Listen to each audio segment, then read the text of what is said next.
ازيكم يا حبايبي؟ عاملين ايه؟ يا رب دايما تكونوا بخير واحسن حال. وحشني كتير من الفيديو اللي فات. موعدنا النهارده كده مع فيديو جديد، وهيكون روتين ومشتريات الاسبوع. فيديو طويل بس حلو جدا. تابعوا معايا الفيديو لحد النهاية ان شاء الله، باذن الله تستمتعوا بالفيديو. وممكن تطلعوا منه بفكرة او بمعلومة بسيطة. بس ما تنسوش بقى اهم حاجة تحطوا لايك، وكمان دعوة حلوة وكومنت جميل زيك تحت كده في التعليقات على الفيديو. وقوليلي بتعملي غدا ايه النهاردة؟ يعني شاركوني كده يومكم وحياتكم بتبقى ماشية ازاي. مبدئيا كده انا كنت محتاجة لبن، فجبت كيسين من اللبن اللي هو بخيره ده، بيتباع عندي انا هنا ب22 جنيه. وجبت كمان نص كيلو لبن من البلدي. وجبت كمان طبق من الحلاوة، دي حلاوة سايبة بجيبها من السوبر ماركت. الطبق ده مكتوب عليه 20 جنيه اهو. بصراحة ابني بيحبها، فقلت كده اجيب له يعني حلاوة. ساعات مرة بجيب حلاوة، مرة بجيب مربى، وهكذا. جبت كمان الجبنة القريش دي. ده تقريبا نص كيلو. بصراحة مش متذكرة الأسعار قوي، لأن الفيديو ده أنا مصوراه بقالي كام يوم، فالأسعار تايهة خالص عن دماغي، عشان بس ما اقولش حاجة ويكون الأسعار مختلفة. جبت كمان كيسين من العصير اللي هو التانك البرتقان ده. جبت كمان بن سادة فاتح اللي هو عبد المعبود. ده تقريبا ب40 جنيه. جبت كمان ب5 فلفل وب5 كمون، او ب10 و10، بصراحة مش متذكرة قوي. جبت كمان الطماطم دي تقريبا كانت ب35 جنيه وقتها، فكنت جايبة تقريبا كيلو. طبعا انا دي حاجات كانت ناقصاني، فقلت كده اجيبها بحيث انها تكمل معايا الفترة اللي جاية. انا بصراحة الحاجة لما بتخلص بجيب تاني، يعني مفيش، يعني ممكن اقول مثلا جايبة الحاجة بالاسبوع بس تخلص قبل الاسبوع، فاضطر اجيب تاني وهكذا. خلاص، يعني انا مبقاش ماشية بمبدأ معين. جبت كمان الفلفل الرومي والفلفل الحار ده تقريبا ده نص كيلو حاجة زي كده. جبت كمان البطاطس دي، طبعا ده غنى عن البطاطس في البيت بقى، بطاطس تحمير، بطاطس طبيخ، بتبقى حلوة وبتنفع جدا. دول كانوا 2 كيلو بطاطس. وجبت الطماطم وجبت الفلفل وجبت كمان البصل. آه اسعار، معلش سامحوني في الاسعار، لاني الفيديو ده جايباه يعني متصور بقاله كام يوم. انا اسفه جدا والله، مش فاكره يعني اللي فاكره بقول عليه سعره، لكن اللي مش فاكره خلاص. تمام. بص بقى، هنا في اليوم ده انا كان نفسي قوي ان انا اكل محشي. فجبت شنطه بتنجان. الشنطه دي تقريبا كانت عامله 30 يا 35 جنيه، كان ساعتها وقتها البتنجان كان غالي مش عارفه. انا لما بلاقيها ب25 بجيب شنطتين. بس انا لقيتها المره دي كانت غاليه شويه، فجبت شنطه واحده. بص بقى، هو بيبقى متقور كده جاهز، مجرد بس بغسله وبحشيه. بيبقى سهل جدا وبيوفر عليا مجهود جامد جدا، لان الصراحه اعصاب ايدي بتبقى تعبانه، فما اقدرش خالص ان انا اقور زي زمان. جبت كمان الخضره دي، طبعا جبت حزمه شبت وبقدونس وكزبره عشان طبعا المحشي. خلاص. جبت التلاتة دول، مش عارفه كانوا تقريبا ب7.5 تقريبا. خلاص. دي كده الحاجات اللي انا جبتها، ودي الحاجات اللي انا كنت محتاجاها. بدأت كده بقى، مكان ما انا حاطه الحاجه كده بدأت ان انا افضي الحاجه وانا واقفه، اللي هو كل حاجه بشيلها في مكانها، عشان خاطر بس ببدأ بالسهل الاول اشيله، عشان ايه؟ افضي مكان ايه حواليا. عايزه اقول لكم ان الشبت ده تقريبا انا ما بحبش احط العيدان التخينه دي، لان هي لما بتتحط في خلطه المحشي بتبقى مش حلوه، لما بتيجي تاكلي الصباع كده وتلاقي فيه الحتت التخينه دي، فبصراحه بحب دايما اشيلها. في ناس بقى بتشيل العيدان ديت وتحطها تحت المحشي وهو بيستوي، بس بصراحة انا ما بحطهاش. طبعا هنا بدأت بقى ان انا اجيب طبق، وبدأت ان انا انضف الخضرة كويس جدا، اي ورقة صفرة بشيلها، اي عود تخين برضو بشيله، وهكذا، علشان لما اجي اغسلها واقطعها بالسكينة تكون ايه سهلة معايا، وخلاص انا واثقة انها نضيفة ومفيهاش حاجة تانية هتتنضف. هنا بقى بص، الرخامة لازم تكون كده حواليكي فاضية، يعني تشيلي كل حاجة من عليها علشان تعرفي تظبطي دنيتك، وما تبقيش ملخومة بقى ايه من الحاجة اللي حواليكي. وبعد ما تخلصي خالص بقى بتنضفي الرخامة بتاعتك وترجعي الحاجة تاني عليها. انا ده طريقتي يعني في وقفتي في المطبخ. ما بحبش دايما اقطع حاجة ويكون حواليا الحاجة اللي محطوطة على الرخامة. لا، بفضي الرخامة كده خالص، واحط كده كل حاجتي عليها، وبعد كده ببدأ بقى اشيل كل الحاجات اللي عايزة تترمي دي في شنطة واروح رميها. اهو بصوا زي ما انتوا شايفين كده.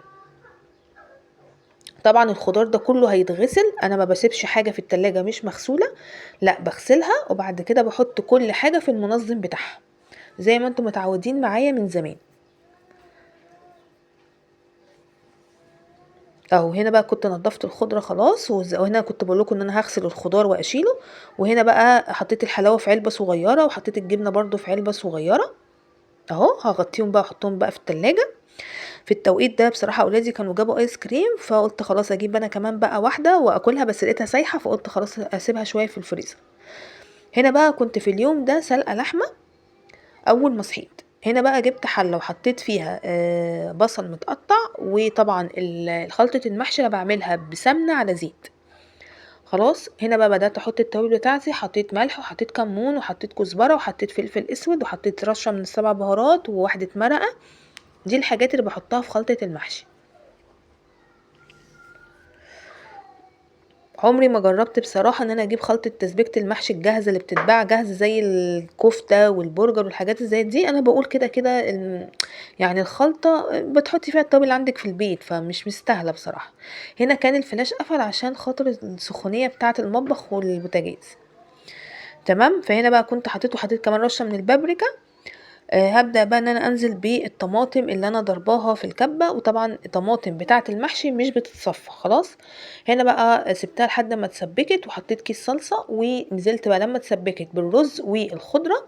لازم اشوح الرز والخضرة مع الصلصة عشان لو فيها لسه مية تنشف. تمام. وبعد كده بقى هجيب الصينية بتاعتي وهبدأ ان انا احط فيها خلطة المحشي واوزعها كده في الصينية علشان تبرد. وبحط على الوش كده رشة من الزيت عشان يطلع مفلفل وحلو. والخضرة كانت كتيرة فانا خدت نصها بس على خلطة المحشي، والنص التاني حطيته في كيس وفضيت منه الهواء، وهشيله بقى في الفريزر ينفعني في يوم تاني. هنا بقى كنت غسلت اهو البتنجان وكم قرن فلفل كده كنت هعملهم كمان. ودي اللحمة اهي بعد ما استوت تماما وكانت طعمها جميل قوي. هنا بقى كنت خلاص حشيت كده المحشي كله ووقفته زي ما انتوا شايفين. هبدأ بقى ان انا اسقيه بشوربة اللحمة. طبعا انتي بتسيبيه على العين لحد بس ما يبدأ يغلي شوية، وبعد كده بتبداي توطي النار وتتابعيه بقى. اول ما بيستوي خلاص كده بتقفلي عليه وبتاكلي وبألف هنا وشفا. المحشي من الاكلات الحلوة جدا اللي لازم كل فترة كده بعملها. بصراحه مفيش حد ما بيحبوش، وانا اكتر حاجه بحبها هو البتنجان. انا كان عندي ورق عنب وكرنب في الفريزر، بس بصراحه كسلت اطلع وبيوجع الظهر شويه، فانا بستسهل قوي البتنجان وبحبه كمان. انا بحب البتنجان جدا. هنا بقى في التوقيت ده والمحشي بيستوي قلت اعمل لي كده فنجان قهوه واكل جنبيه بسكوت بالشوكولاته. البسكوت ده انا بحبه جدا، بيمبو دوت. هروح بقى اقعد كده اريح ظهري شويه. ولازم زي ما قلتلك في يومك ما تنسيش نفسك، لازم تخلي في وقت ليومك تقعدي فيه تنسجمي، تشوفي موبايلك، تتفرجي على فيديوهات، تفكري في حاجه. لازم لازم لازم تحطي لنفسك وقت في يومك يكون مخصص ليكي انت عشان تقدري تفصلي. هنا بقى كان المحشي خلاص اهو استوى. بدأت بقى كده ان انا احطه في صينيه عشان اعرف اغرف كويس. بصوا شكله شهي جدا وكان طعمه تحفة وكان عامل زي الزبدة، كان حلو قوي قوي.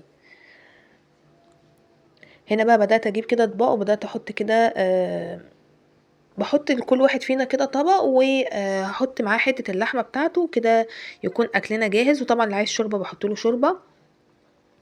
انت ممكن مثلا لو الاكل مثلا مش هيكفوكوا ممكن تعملي جنبيهم صينيه بطاطس، ممكن تعملي جنبيهم حبه ملوخيه، حبه لسان عصفور، يعني حسب بقى ما انت عاوزه. بس يعني ايه، دي الوجبة الرئيسية بتاعتنا او الوجبة الاساسية.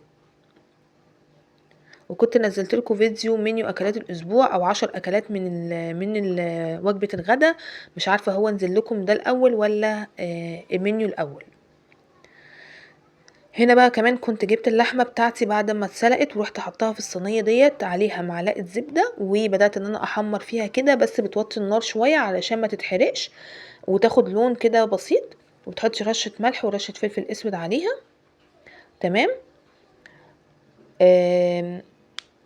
هنا ابني كان بيقول لكم حطوا لايك فادعمونا بقى. يعني انا والله لسه الشروط طبعا اتلغت خالص من على القناة بسبب ان انا وقفتها يجي سنة.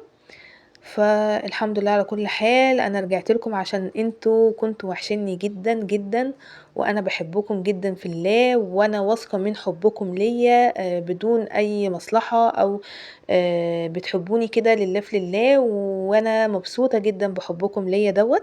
يا رب بقى يكون الفيديو عجبكم، واشوفكم على فيديو جديد، مع السلامة.